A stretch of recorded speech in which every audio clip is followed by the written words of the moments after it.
गुरुजी एक आखिरी सवाल है मेरा आज का कि मेरा मन महादेव में बहुत लगता है। हाँ।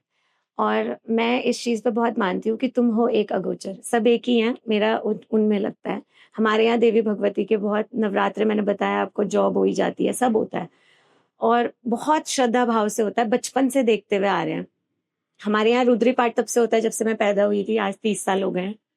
तो मेरा मन उनमें बहुत ज्यादा लगता है। तो बचपन से हमारा ये था कि हर साल हम सुरकंडा जाते थे, सुरकंडा देवी के मंदिर। तब वो बहुत छोटा हुआ करता था, अब तो उसका आर्किटेक्चर बहुत भव्य है, बहुत छोटा होता था। तो काफी साल से मैं जा नहीं पाई, तो मुझे लगा कि शायद देवी मुझसे नाराज हैं और उनका बुलावा नहीं। हमारे यहाँ तो ये कहते हैं जब बुलावा होगा तब चले जाएंगे, खुद ही चले जाएंगे। तो मैं किसी एग्जाम की तैयारी कर रही थी, तो मेरी मम्मी का बड़ा मन था कि एक बार हम वहां दर्शन करें और आए। मैं वहां गई, मेरा उस मंदिर के प्रीमाइसेस में उतना ज्यादा मन नहीं लगा। वहां रील्स बन रही थी, वो मेरा वो वाला नहीं हुआ जो बचपन में होता था ना, एक कि वहां जा रहे हैं, बड़ा चढ़ के जाते थे। इस बार हम रोप वे से गए और मैंने बोला नहीं नहीं, इस बार रोप वे से जाएंगे, चढ़ के नहीं जाएंगे, क्योंकि मुझे घर आके पढ़ाई करनी है। ठीक है, मन मेरा थोड़ा सा वैसे था, मुझे शांति नहीं मिल पाई वहां पे। हम वापस आ रहे थे, हमारी गाड़ी स्कॉर्पियो गाड़ी थी, तो उसमें मैं इसलिए बता रही हूँ क्योंकि थोड़ी बड़ी है, तो उसमें हमारी 3 जनरेशन्स थी। मैं, मेरे पापा, मम्मी पापा और मेरी बहन, उनके हस्बैंड, बहन हुई मेरे, और उनके 2 बच्चे, 3 जनरेशन्स थी। हम वहां से वापस आ रहे थे, ऐसे ही हम कुछ बात कर रहे थे कि हम कुछ मतलब समाज कल्याण की ही बात कर रहे थे, ऐसा करेंगे वैसा करेंगे। मुझे इतना याद है, मैं फोन चला रही थी और एकदम से बहुत तेज का झटका लगता है। आंखें बंद होती हैं, जब आंखें खुलती हैं गाड़ी उल्टी है और हम सब ऐसे बेड बना हुआ है गाड़ी का, क्योंकि स्कॉर्पियो गाड़ी थोड़ी लंबी है। तो मैं, हालांकि मैं हमेशा पीछे बैठती थी, मुझे कहते तुम पीछे बैठो, और आगे जो बाकी लोग बैठे थे। उस दिन मुझे पता नहीं क्या हुआ, मैंने बोला मुझे मोशन सिकनेस हो रही है, मैं आगे बैठूंगी। जो पीछे बैठे थे उन सबको चोटें आई, और लगभग सबको चोट आई, किसी को टेटनस लगा, छोटी मोटी। और जब हम उससे उतरे, मैंने बाहर देखा, मेरे पिताजी की नाक से खून बह रहा है। और एक वो बहुत छोटी सी जगह थी, एक ऐसा पेड़ इतना पतला जिसकी हैसियत नहीं थी कि उस गाड़ी को वो रोक ले। और जब मैंने नीचे देखा तो वहां 15 फीट की खाई थी और बड़े बड़े पत्थर थे। तो मैंने ना ऐसे योगा के कुछ कुछ तो एक्शन किए, और मेरे को मतलब योगा के कुछ वो आसन किए। मैंने बोला यार मैं तो बिल्कुल ठीक हूँ, एक खरोंच भी नहीं आई मुझे।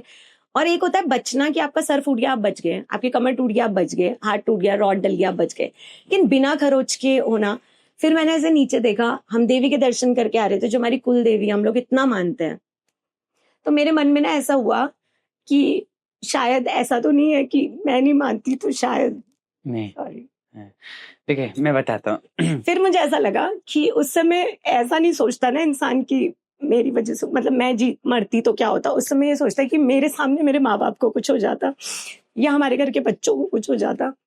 तो मतलब ऐसा क्यों हुआ, मुझे ये जानना है। देखो, अब आपने तो इस चीज का विचार किया, लेकिन आपने कहा कि वहां 15 फीट की खाई थी।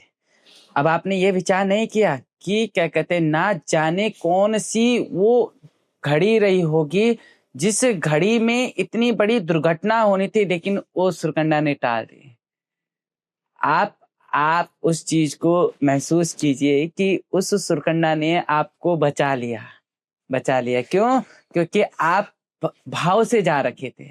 शायद ना जाने क्या ऐसी घटना ने उस पे लिखा हुआ था कि नहीं भैया ले डुबो। अब जन क्या कहते बोले हंकार सब चीज, ये सब चीज हमारे गढ़वाल में है। ना जाने किसने क्या लिखा था कि नहीं डुबाना है तो डुबाना है, बस क्या। लेकिन ये क्या, उसके आगे तो मैं तो कहता हूँ कि उसके आगे तो कोई कुछ भी नहीं कर। वो कहता है कि शरीर में खरोच लग जाए चल जाएगा मुझे, लेकिन तुम्हारे क्या कहते सामान में दिक्कत आ जाए चल जाएगा मुझे, लेकिन मेरे भक्त पे किसी ने हाथ लगा दिया तो भैया तू 100 बुरा कर, मैं एक झटका दूंगी, लेकिन वो एक झटका तेरे आजीवन के लिए सीख बनेगी। तो कभी ये महसूस अगर पहली बात तो उसकी आशीर्वाद से आप उसके मंदिर से होके आ रहे थे, आप उसके दर्शन करके आ रहे थे, ठीक है, और आपके मन में भाव था, आपके घर वालों के मन में आस्था थी कि नहीं एक बार वहां पहले पेपर होने से पहले वहां तो कैसे नुकसान होने दे सकते थे। नहीं, वो सब कुछ करती, लेकिन वो अपने भक्त पर कभी आपदा और विपदा नहीं आने देती, कभी नहीं आने देती। वो ये सबसे बड़ी आपको देखकर मेरे को थोड़ा सा हो गया, लेकिन ये सबसे बड़ी दयालु देवी है, सबसे ज्यादा दयालु देवी है। आप यहाँ पर रोए होंगे ना, तो मैं एक चीज मानता हूँ कि आपसे ज्यादा उस चीज के आंसू इसके आए होंगे। इससे इसके आए होंगे। क्यों? क्योंकि ये माँ है और ये वास्तविकता में माँ है, ये वास्तविकता में माँ है।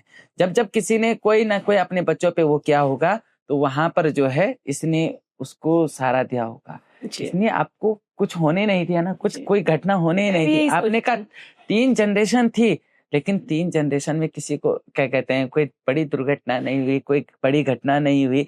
तो ये मान के चलिए कि उसने कहा बेटा ये एक ये सीख है कि तू कहीं पे भी चल जा, तू किसी भी देश चल जा, किसी भी विदेश चल जा, मैं तेरे साथ खड़ी हूं और जब तक मैं खड़ी हूं तेरे को कोई भी बाल भी बाका नहीं कर सकता। क्यों? क्योंकि जाको राखे साइया मार सके ना कोई। जिसके रखने वाली वो जगदम्बा सुरकंडा है ना, उसको तो कोई हाथ भी नहीं लगा सकता। उसको छोड़ो, छूना तो छोड़ो, उसको हाथ लगाकर कोई दिखाए, दुर्घटना तो छोड़ो, हाथ लगा के दिखाए तो बहुत बड़ी बात है। और आपको इस चीज से हताश नहीं, बल्कि आपको इस चीज से आपकी भक्ति बढ़नी चाहिए कि देख बड़ी हाँ, देख तेरे मंदिर से होके गए ना, शायद आज हम खड़े हैं। ना जाने तूने आगे क्या लिखा था, ना जाने किसने क्या करवाना था, किसने तूने उसको कहा कि नहीं इसको टालो, इसको कैसे टालो, गाड़ी को वो कर दो, गाड़ी को उल्टा दिया, लेकिन देख किसी बच्चे को नुकसान नहीं होना चाहिए। दोस्तों ऐसे ही इंटरेस्टिंग क्लिप्स हमने इस चैनल पे अपलोड की हुई हैं। चैनल को देखते रहो, एक्सप्लोर करते रहो और ऐसी वीडियोस का मज़ा उठाते रहो।